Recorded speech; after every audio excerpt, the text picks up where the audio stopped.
भिक्खु करुणाशील राहुल को नमन करते हुए आप सभी के लिए मंगल कामनाएं।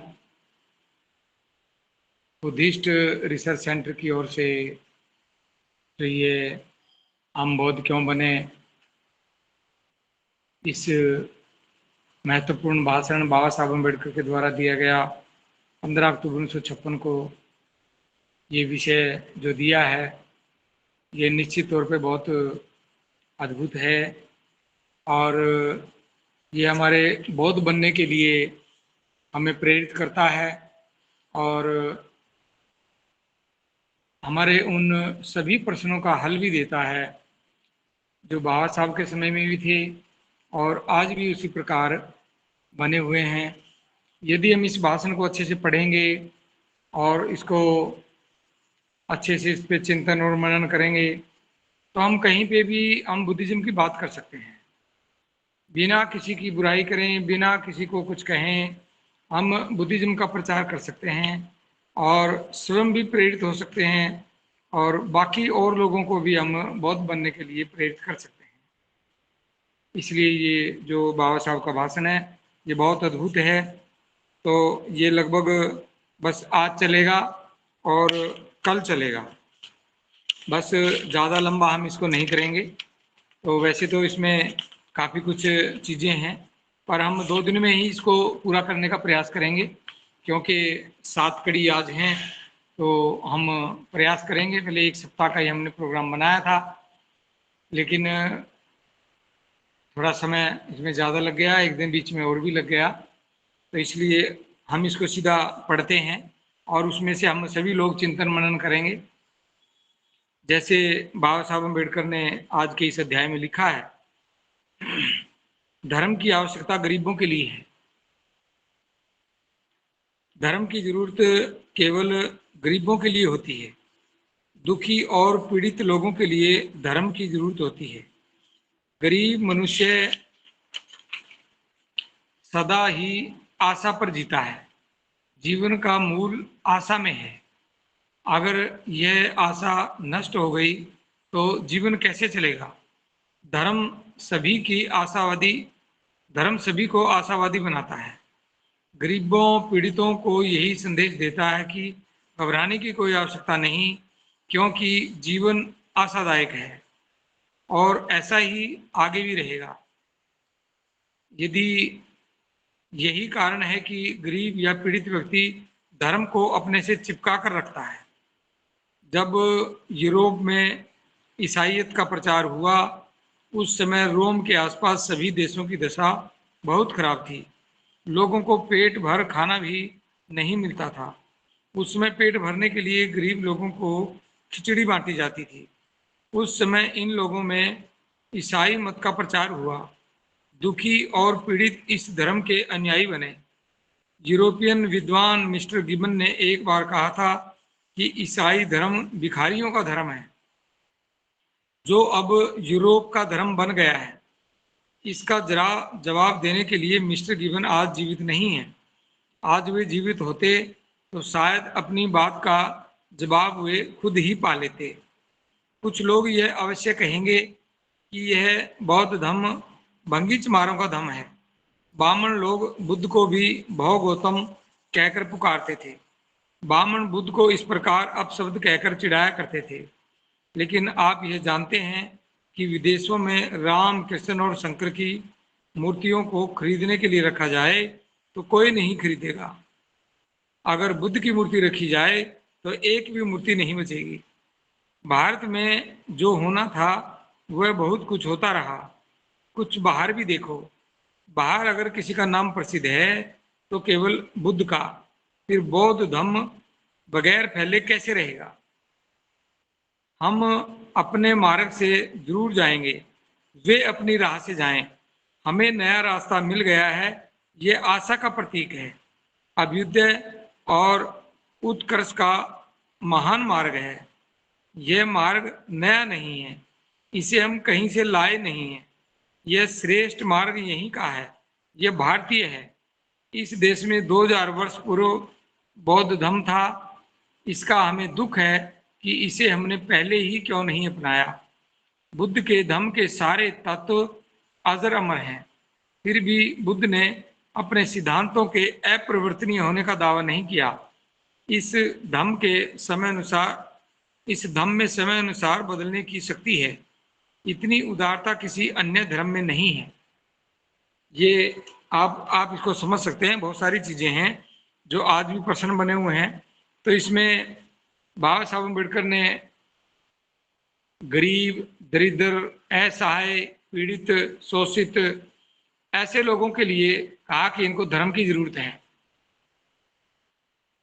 क्योंकि गरीब व्यक्ति, पीड़ित व्यक्ति वो धर्म से चिपका रहता है, उसके प्रति उसमें आशा रहती है। और बौद्ध धर्म में आशा है, इसी आशा को लेकर के वो अपना इस किसी भी धर्म से जुड़ा रहता है। तो इस प्रकार इसी का उदाहरण देते हुए बाबा साहब ने जो यूरोपियन धर्म है, ईसाई धर्म है जो, उसका जिक्र किया है इसमें कि जब ईसाई धर्म की शुरुआत हुई तो उस समय यूरोप के आसपास वहां की स्थिति बहुत खराब थी। लोग गरीबी में जीवन जी रहे थे। लोगों के पास खाने का भी भोजन समय पे नहीं था। तो उस समय जो ईसाई मिशन के लोग थे, ईसाई धर्म के प्रचारक थे, वो सभी गरीब लोगों को खिचड़ी का भोजन देते थे। भाई ये खिचड़ी खा करके कम से कम भूखे तो ना रहे हैं। तो इस प्रकार बाबा साहब ने इसका जिक्र किया। तो उस समय में एक बहुत बड़े विद्वान मिस्टर गिबन, उनका भी जिक्र किया है। उन्होंने कहा था ईसाई धर्म के बारे में कि यह भिखारियों का धर्म हो गया है। ईसाई धर्म भिखारियों का धर्म है। और वही देख लो आप, वही आज पूरे विश्व में सबसे ज्यादा संख्या यदि है तो ईसाइयों की है। और उस समय क्या कहा गया, यही इसी प्रकार की बात आप आज भी सुन सकते हैं। बहुत सारे लोग आज भी कहेंगे कि बौद्ध धर्म तो भंगी चमारों का धर्म है। बहुत सारी जगह सुनने में भी आया है कि तो यही लोग इसमें आ रहे हैं। कोई शेड्यूल कास्ट का कह देता है तो कोई कुछ और कह देता है। लेकिन बाबा साहब इसमें जिक्र कर रहे हैं ईसाई मिशन की, ईसाई धर्म की शुरुआत और बौद्ध धर्म की शुरुआत, वहां पे भिखारियों का कहा गया और यहाँ भंगी चमारों का कहा गया।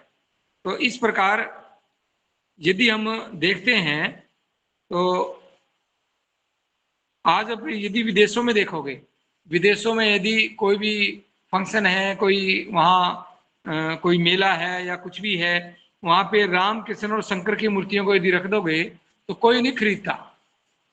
और यदि बुद्ध की मूर्ति का रख दोगे तो एक भी नहीं बचेगी।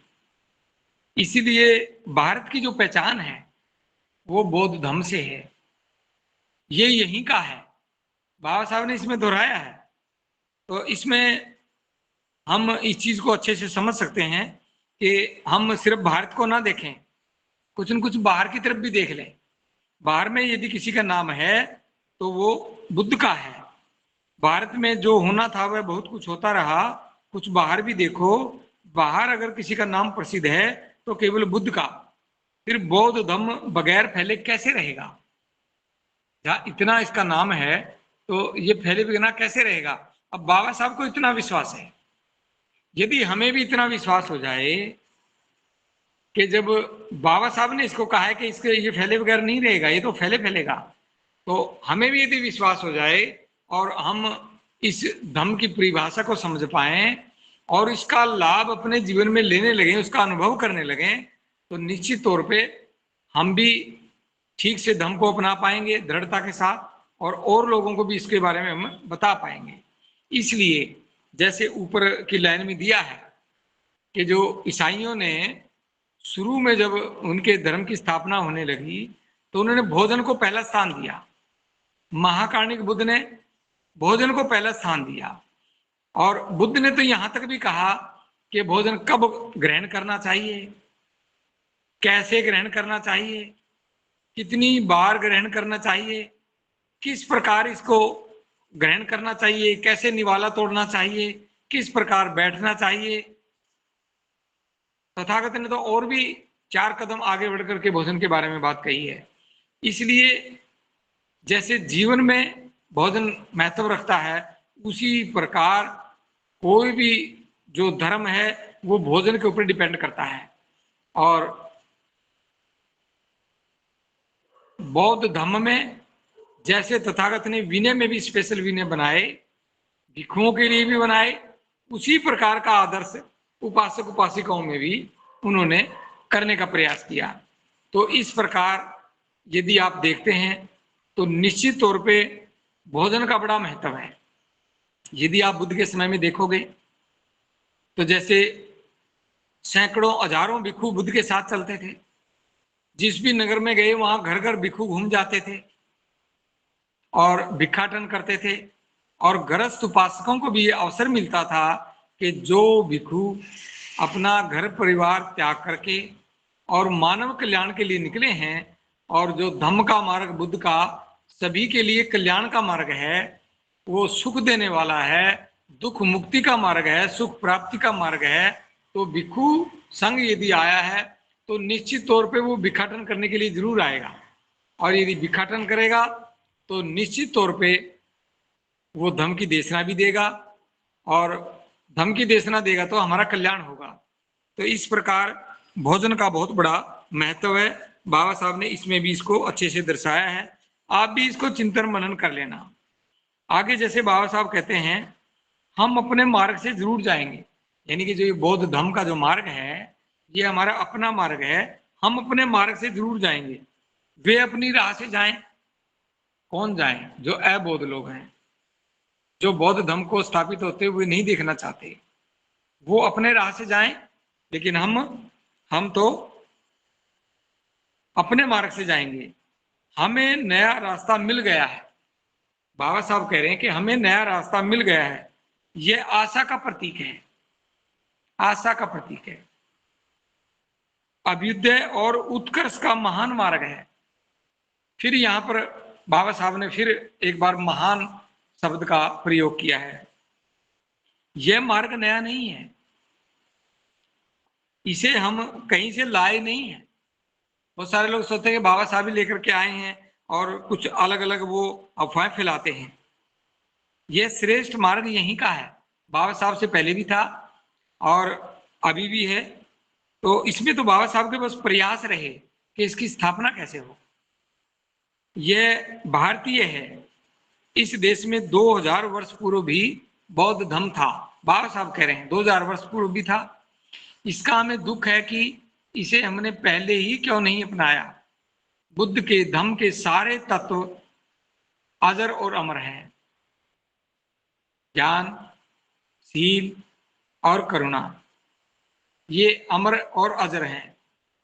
फिर भी बुद्ध ने अपने सिद्धांतों के अपरिवर्तनीय होने का दावा नहीं किया। इस धम्म में समय अनुसार बदलने की शक्ति है। इतनी उदारता किसी अन्य धर्म में नहीं है। अब ये कितना महत्वपूर्ण है। कुछ लोग कहते हैं कि ये तो हजारों साल से लिखा हुआ ग्रंथ है। अरे लिखा हुआ ग्रंथ है, उस समय कुछ अलग स्थिति होगी, आज क्या स्थिति है तो इसमें देख भी लो। कहते नहीं नहीं ये अपरिवर्तनीय है, इसके बारे में कोई प्रश्न नहीं करेगा। तो वो रूढ़ी बन जाता है और लोगों के कल्याण का काम नहीं करता। तो इस प्रकार यदि हम देखते हैं तो बाबा साहब अम्बेडकर ने जो धर्म की जो संज्ञा दी कि वो गरीब लोगों के लिए आवश्यक है, और धम्म की स्थापना के लिए भोजन का बहुत बड़ा महत्व बाबा साहब ने भी बताया है। बुद्ध के समय भी ऐसा था। तो आज भी हमें इस परंपरा को जिंदा रखना चाहिए कि भिक्षु कहीं भी नजर आ जाए या आप उसकी तलाश करें कि भिक्षु कोई मिले तो उसे आप भोजन दान करें। भिक्षु को भोजन दान करना मानव कल्याण के लिए एक बहुत बड़ा कुशल कार्य है, क्योंकि इसी से भिक्षु को ऊर्जा मिलती है। इसी से भिक्षु जब एक स्थान से दूसरे स्थान पर गति करता है तो धम्म भी साथ जाता है, और आगे जाकर के जहां भी धम्म की देशना करेगा तो वहां एक व्यक्ति का भी कल्याण हो जाता है।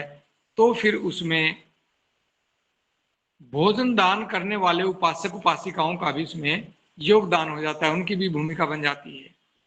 तो इस प्रकार आप इसको समझ सकते हैं कि भोजन का जो इसमें बाबा साहब ने जिक्र किया, आप लगातार भोजन कराएं, और जो भोजन नहीं करा सकता तो महीने में कम से कम एक बार यूं मान करके कि आज पूर्णिमा है और मैं आज का भोजन दान भिक्षु को दूं, एक भिक्षु को दूं, दो भिक्षु को दूं, तो निश्चित तौर पे उसमें जितना भी आपका खर्च होता वो आप किसी बुद्ध विहार में दान दे सकते हैं।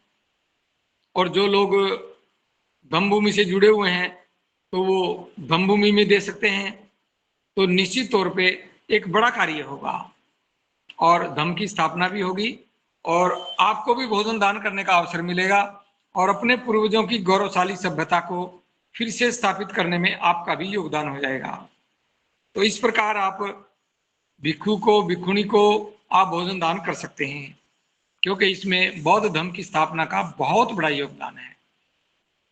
तो आगे हम थोड़ा सा इसमें कम संदर्भ देख करके आप भी इसमें चिंतन मनन करना, और एक दिन हम पूछेंगे जो भी लोग जुड़ेंगे कि आपने इसमें क्या चिंतन किया, क्या मनन किया, आपने यहाँ से सुनने के बाद इसको पढ़ा या नहीं पढ़ा। क्योंकि ये संगो ऐप जो धम्मभूमि का जो चलता है, जो इसका हेडक्वार्टर भावनगर में है गुजरात में, उसके अंदर ये ऑडियो भी है और इसकी जो लिखित है, जो लिखा हुआ भी है, तो आप उसको पढ़ सकते हैं, सुन भी सकते हैं। तो आगे बाबा साहब अम्बेडकर कहते हैं बौद्ध धर्म का पतन, ये काफी महत्वपूर्ण है। तो आज हम इसी पे ज्यादा चर्चा करेंगे। बौद्ध धर्म का पतन कैसे हुआ, इसका एक जो है कि जिक्र कर रहे हैं बाबा साहब। इस देश में बौद्ध धर्म के नाश का मुख्य कारण इस देश पर मुसलमानों का अमानुषीय आक्रमण था। इस आक्रमण में हजारों मूर्तियां तोड़ी गई, भिक्षु मारे गए। इन आक्रमणों से घबराकर बौद्ध भिक्षु दूसरे देशों में भाग गए। कोई तिब्बत गया, कुछ चीन चले गए, कोई कहीं गया और कोई कहीं। इसका परिणाम यह हुआ कि यहाँ पर भिक्षुओं का अभाव हो गया। उत्तर पश्चिम प्रांत में एक ग्रीक राजा था, उसका नाम था मिनांडर। उसे धर्म चर्चा में बहुत रुचि थी। उसने हिंदू धर्म शास्त्रों के पंडितों के साथ कई बार वाद विवाद करके उन्हें हरा दिया था और कईयों को निरुत्तर कर दिया था। एक दिन उसने चाहा कि बौद्ध धर्म के विद्वानों के साथ भी वाद विवाद करूं। इसलिए उसने अपने सेवकों को आदेश दिया कि जब कभी उनके राज्य में कोई बौद्ध धर्म का पंडित विद्वान नजर आए तो उसे उनके पास लाया जाए। यह स्थानीय बौद्ध मतावलंबियों ने महाविद्वान और धम्म धुरंधर भिक्षु नागसेन जी से प्रार्थना की कि वे राजा के पास जाकर वाद विवाद में बौद्ध धर्म का मंडन करें। भिक्षु नागसेन बहुत बड़े विद्वान थे। नागसेन और मिलिंद के बीच जो पारस्परिक वाद विवाद हुआ उस सबको मिलिंद प्रश्न नामक पुस्तक में छापा गया है। मिलिंद ने एक प्रश्न किया कि धर्म की गलानी क्यों होती है। नागसेन ने इसका उत्तर देते हुए इसके 3 कारण बताए। पहला यह है कि सच्चा धर्म ही सदा बना रहता है। जिस धर्म के मूल में गंभीरता नहीं होती वह धर्म तत्कालीन धर्म होता है और समय बीतने पर ऐसा धर्म टिका नहीं रहता।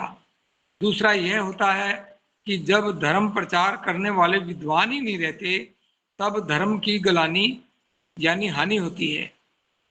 ज्ञानी लोगों को धर्म ज्ञान की चर्चा करनी चाहिए। विरोधियों के वाद विवाद का खंडन करने के लिए धर्म के प्रचारक न हो तो भी धर्म की हानि होती है। तीसरा कारण यह है कि धर्म और धर्म के तत्व विद्वानों के लिए होते हैं, साधारण लोगों के लिए मंदिर या विहार होते हैं, जहां पर जाकर जनता अपनी श्रेष्ठ विभूतियों की पूजा करती है। तो आप लोगों को इस महान बौद्ध धर्म को स्वीकार करते हुए इन बातों का ध्यान रखना चाहिए। ऐसा कभी नहीं समझना चाहिए कि बौद्ध धर्म के तत्व केवल कुछ समय के लिए हैं आज 2500 वर्षों के बाद भी बुद्ध के तत्वों को सारा संसार मानता है। अकेले अमेरिका में बुद्ध धर्म के अनुयायियों की 2000 शाखाएं हैं। इंग्लैंड में 3 लाख रुपए खर्च करके बौद्ध विहार बनाया गया है। जर्मनी में 3-4 हजार बौद्ध संस्थाएं हैं। बुद्ध तत्व अजर अमर हैं, फिर भी बुद्ध ने अपने दर्शन के महान होने का दावा कभी नहीं किया और न उन्होंने कभी यह कहा कि उनका धर्म ईश्वरीय है।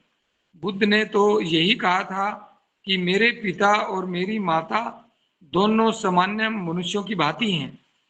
जिन्हें वह धर्म अच्छा लगे वे इसे अपनाएं, क्योंकि इतनी उदारता की बातें किसी दूसरे धर्म में नहीं मिलेंगी। दूसरे धर्मों और बौद्ध धर्म में महान अंतर है।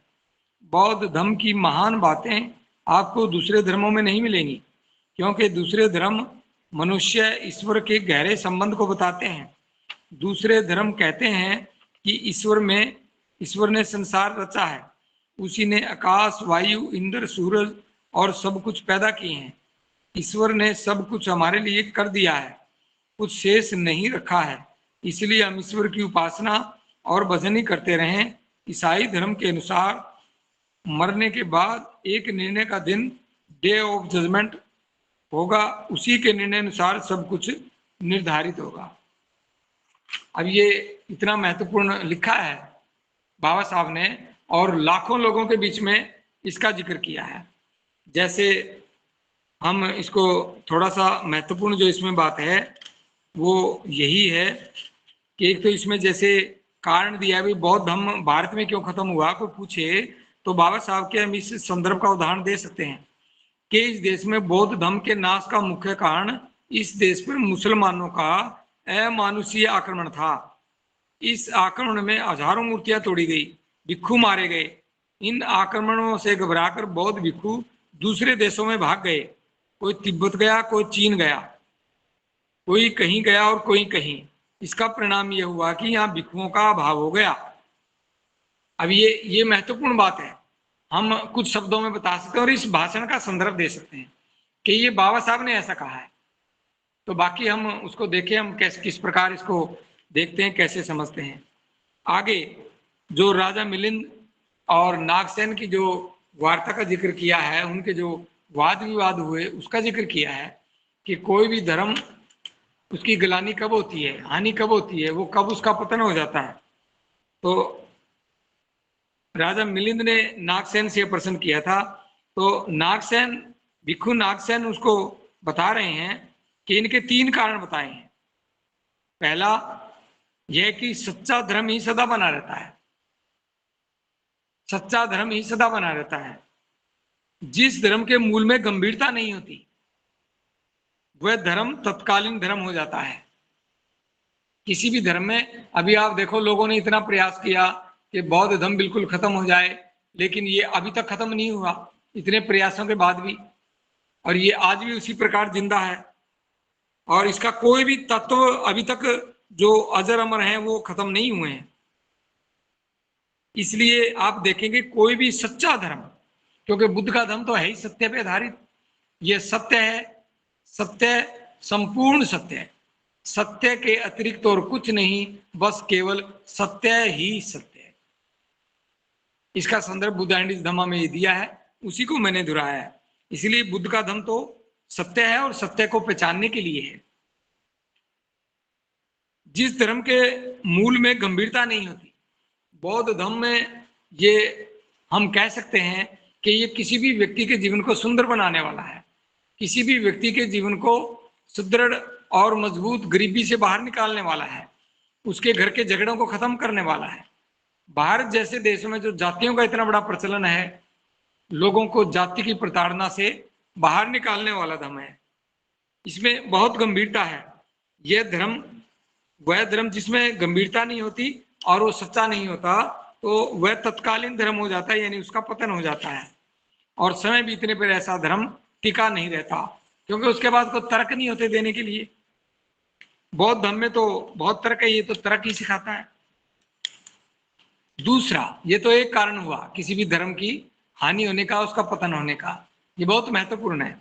दूसरा यह होता है कि जब धर्म प्रचार करने वाले विद्वान ही नहीं रहते, तब धर्म की गलानी यानी हानि होती है।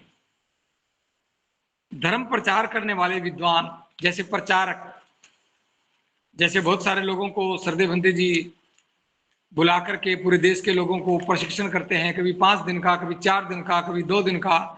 तो प्रशिक्षण करते हैं, प्रशिक्षण इसीलिए करते हैं कि वो सभी चीजें जान जाएं और वो एक विद्वता के रूप में लोगों के बीच में जाएं, और जो भी प्रश्न कोई व्यक्ति करे वो उन प्रश्नों का उत्तर बड़ी आसानी से दे सकें। तो यदि प्रचारक नहीं है, विद्वान प्रचारक नहीं है, तब भी धर्म की गलानी यानी कि हानि होती है, उस धर्म का पतन हो जाता है, लुप्त हो जाता है। ज्ञानी लोगों को धर्म ज्ञान की चर्चा करनी चाहिए। विरोधियों के वाद विवाद का खंडन करने के लिए धर्म के प्रचारक न हो तो भी धर्म की हानि होती है। इसलिए धर्म के प्रचारक होने बहुत जरूरी हैं। इसमें एक संदर्भ है कि बाबा साहब जब विदेश में पढ़ते थे, तो जहां वो पढ़ते थे वहां पर जो एक बोर्ड होता है जिसमें आज का नया विचार ऐसे हर जगह होते हैं स्कूल कॉलेजों में, तो वहां भी एक इसी प्रकार एक सूचना पट था, उस पर किसी ने आज का विचार लिखा कि कोई भी विचार कभी भी खत्म नहीं होता। तो बाबा साहब ने जब उसको पढ़ा स्टूडेंट लाइफ में, तो उसके नीचे लिख दिया कि कोई भी विचार वह खत्म हो सकता है, बिल्कुल लुप्त हो सकता है, यदि उस विचार को प्रचार ना मिले। तो यही चीज यहाँ पे है। तो इसमें जो कोई भी धर्म जब लुप्त होता है तो उसके प्रचारक न हो तो भी धर्म की हानि होती है। और तीसरा कारण यह है कि धर्म और धर्म के तत्व विद्वानों के लिए हैं, साधारण लोगों के लिए तो मंदिर या विहार होते हैं जहां पर जाकर जनता अपनी श्रेष्ठ विभूतियों की पूजा करती है। जो विद्वान है वो तो तर्क भी करेंगे, विद्वता भी बताएंगे, लोगों को भिन्न भिन्न तरह की बातें बताएंगे, लेकिन सामान्य व्यक्ति को तो बुद्ध विहार और इस प्रकार जो है कि पूजनीय स्थान चाहिए जहां वो जाकर के अपने महापुरुषों को नमन कर सकें, उनकी पूजा कर सकें, उनके बारे में वो दूसरे विद्वानों से सुन सकें। तो इस प्रकार बुद्ध विहारों का होना भी बहुत जरूरी है। यदि हम बौद्ध धर्म की बात करें, तथागत के समय में इतने बड़े बड़े बुद्ध विहार बने जो प्रशिक्षण केंद्र के रूप में वो बने, और आज भी उनकी चर्चा चलती है। लोग उन खंडरों को देखने के लिए भी जाते हैं और वो हमारे लिए वो प्रेरणा के स्रोत बने हुए हैं। तो इस प्रकार आप देख सकते हैं कि बुद्ध विहारों के भी बौद्ध धर्म की स्थापना में बहुत बड़ा योगदान हो सकता है। तो जैसे धम्म भूमि ने, सरदे भंते जी ने इसके लिए प्रयास किया, तो एक जो बिना किसी सरकार के बड़ी मंत्री या किसी और ऐसे व्यक्ति से दान ना लेकर के पलवल से मात्र 12 किलोमीटर दूर हथीन रोड पे जो राष्ट्रीय केंद्र के नाम से जाना जाता है, जहां से धम्म पूरे देश में गया है, और अभी जो अलीगढ़ में जो एटा रोड पर अलीगढ़ से मात्र 10 किलोमीटर दूर एक बहुत बड़ा राष्ट्रीय प्रशिक्षण केंद्र बन रहा है, लगभग 22.5 बीघा जमीन मोल लेकर के। और भंते जी ने वहां पे बौद्ध धम्म भिक्षु भिक्षुणी सेवा विहार, भिक्षु भिक्षुणी प्रशिक्षण केंद्र, और वहां जैसे ध्यान साधना या और दूसरे कार्य, एजुकेशन का कार्य भी वहां बड़े पैमाने पे चलेगा। तो ये एक बहुत बड़ा प्रशिक्षण केंद्र बन रहा है। तो इसी प्रकार यदि और भी स्टेट वाइज भी बड़े बड़े प्रशिक्षण केंद्र बने तो निश्चित तौर पे हम ये सोच ले कि हमने एक शादी, हम जो है कि जो खर्च कर रहे हैं 5-5, 10-10 लाख रुपए, हम वो व्यवस्था निर्माण में लगाएं और शादियां हम बिना खर्च के करें जैसे बौद्ध धर्म की शादियां होती हैं। और जो पैसा बचा उसको ज्यादा नहीं तो उसका कम से कम 25%, 50% कुछ पैसा तो हम वो व्यवस्था निर्माण के लिए, जहां जहां भी सरदे भंते जी इस प्रकार का कार्य करते हैं तो वहां पे हम इसको खर्च कर सकते हैं। और देश के अंदर बड़े बड़े बुद्ध विहार प्रशिक्षण केंद्र हम बना सकते हैं, जिससे भविष्य में भी बौद्ध धर्म इसी प्रकार फलता फूलता रहेगा। तो इस प्रकार जैसे बाबा साहब ने ये चीजें इसमें भाषण में इसमें ऐड की हैं, इसमें आगे लिखा है, जैसे आप लोगों को इस महान बौद्ध धर्म को स्वीकार करते हुए इन बातों का ध्यान रखना चाहिए। ऐसा कभी नहीं समझना चाहिए कि बौद्ध धर्म के तत्व केवल कुछ समय के लिए हैं। जैसे पहले भी बताया कि बौद्ध धर्म के तत्व अजर और अमर हैं, तो ये कभी भी खत्म नहीं होते। 2500 वर्षों से पूरा संसार इसको मान रहा है, इसके तत्वों को पूरा संसार मानता है। अमेरिका में भी इसकी संस्थाएं हैं, 2000 संस्थाएं हैं, जर्मनी में भी 3-4 हजार बौद्ध संस्थाएं हैं, और भी इसकी आप देखेंगे तो पूरे विश्व में इसकी जो शाखाएं हैं वो फैली हुई हैं। तो जो चीज बौद्ध धर्म में है वो दूसरे धर्मों में नहीं मिलेंगी। उसमें ईश्वर और मनुष्य का संबंध बताया गया है, लेकिन इसमें बौद्ध धर्म में एक मनुष्य का दूसरे मनुष्य के साथ संबंध बताया गया है। तो हमें इन दोनों में अंतर भी इसमें समझ लेना चाहिए। तो इस प्रकार आप इसको मनन करेंगे तो आपको पता चलेगा। दूसरे धर्मों और बौद्ध धर्म में ये महान अंतर है,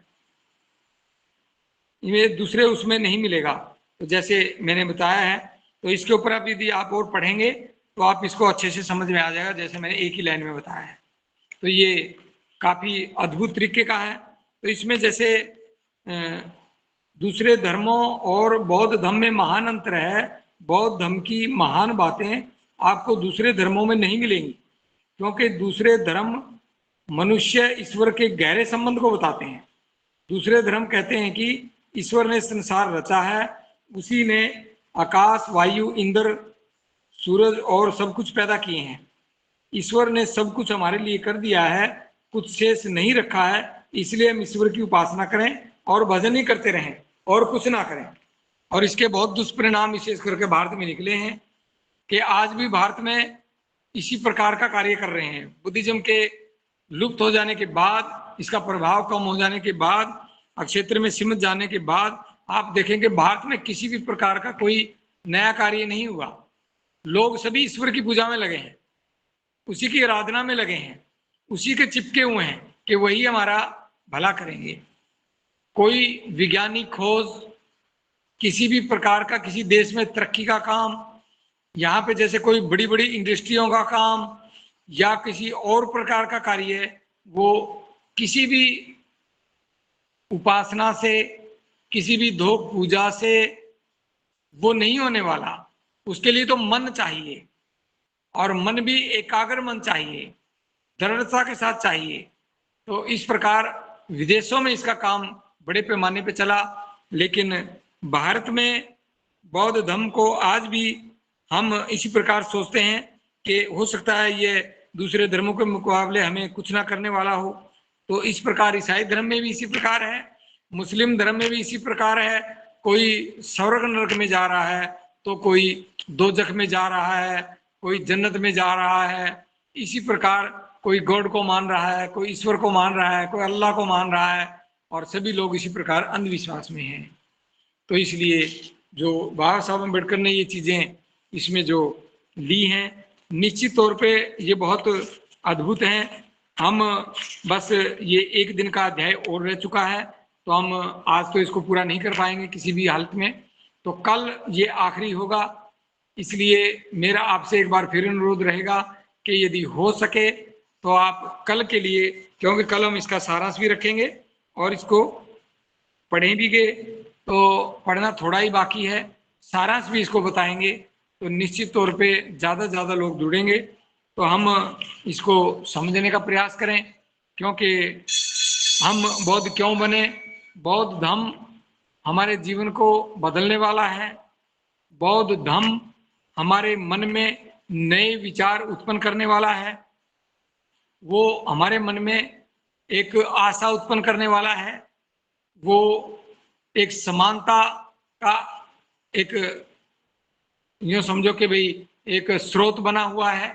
तो इसी से ये एक प्रतीक भी है कि बौद्ध धर्म है तो समानता है, बौद्ध धर्म है तो वो शीलों का पालन करने वाला है, बौद्ध धर्म का पालन करने वाला है तो वह चरित्रवान है, बौद्ध धर्म का पालन करने वाला है तो वह व्यभिचारी नहीं है, वह झूठ चुगली निंदा वाला नहीं है, वह किसी भी प्रकार से वह कोई भी नशा करने वाला नहीं है, और वह प्राणी हिंसा करने वाला और चोरी करने वाला तो बिल्कुल भी नहीं है। तो इस प्रकार जो बौद्ध धर्म के जो तत्व हैं, जो उसके सील हैं, जो व्यक्ति के जीवन को बदलने वाले हैं, व्यक्ति को अंधविश्वास से बाहर निकालने वाले हैं, व्यक्ति के जीवन को एक तरक्की के मार्ग पर ले जाने वाले हैं। बौद्ध धर्म जैसे ही कोई व्यक्ति धारण करता है, बुद्ध के विचारों को अपने व्यवहार में उतारता है, तो उसको 3 लाभ अवश्य मिलेंगे। बाकी और भी बहुत सारे लाभ मिलेंगे, लेकिन 3 लाभ तो मुख्य रूप से मिलेंगे। जो भी बौद्ध धर्म को स्वीकार करने वाला है वो कभी भी गरीब नहीं होता, वह कभी भी कर्जवान नहीं होता, उसके घर में कभी भी कलह नहीं होते, उसके घर में स्नेह रहता है, प्रेम रहता है। वो व्यक्ति कभी भी उसकी जाति की प्रताड़ना नहीं होती, क्योंकि बौद्ध धर्म को मानने वाला व्यक्ति वह जातियों में नहीं होता, क्योंकि बौद्धों में कोई जाति होती ही नहीं।